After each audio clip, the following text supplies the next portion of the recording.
And it's Ken Kreitzer at the Warrior Games at West Point, and I ran into an American Legion member from upstate New York, and that is Steve Waldner. And Steve is a member of the Carthage, New York Post 789, and does a great job serving veterans. Steve, what's the week been like for you here at the Warrior Games? We just came into town today, sir, but it's a great event to see the turnout for our veterans and the way that this event really takes care of them and allows them to use their skills. And you were telling me about some of the veteran services up near Fort Drum, Watertown, New York, because I know there's a lot of American Legion presence.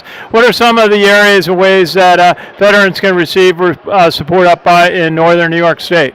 The Legion's a great organization. Carthage Post supports a number of events, community events.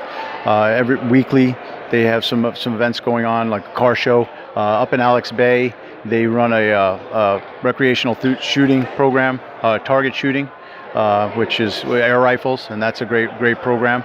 Governor Orr has some great programs as well. So there's a plethora of resources in the North Country through the veteran service organizations like the VFW and the American Legion, sir. Absolutely. And tell us a little bit about your service in the U.S. military. I spent a little over 22 years in the military. Most of it was stationed out of New York.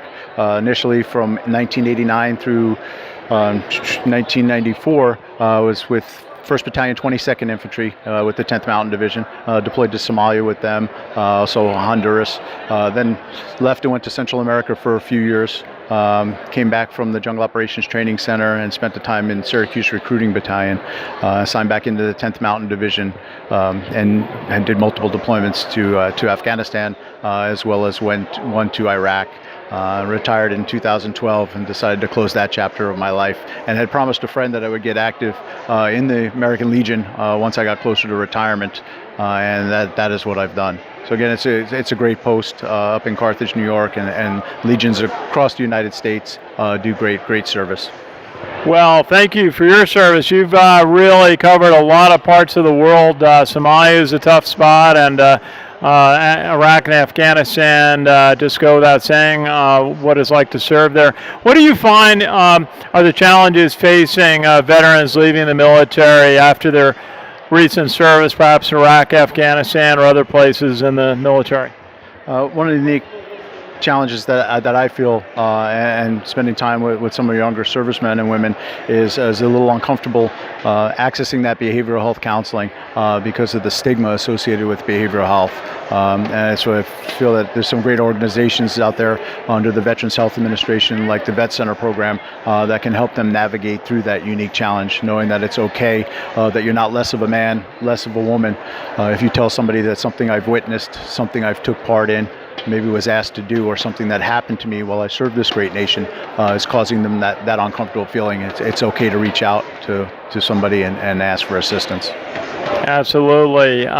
Tell us what's your impression of the Warrior Games so far. It's a very enthusiastic. These basketball games have got big rooting sections for each team.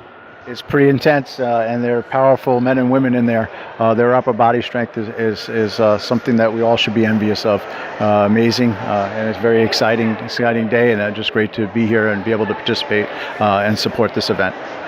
Steve, thank you so much for your service to our country. Thank you for your continued support of veterans, and great to see you here at the Warrior Games. Yes, sir. Thank you very much. My pleasure. This is Ken Kreitzer for Sons of the American Legion Radio at West Point at the Warrior Games.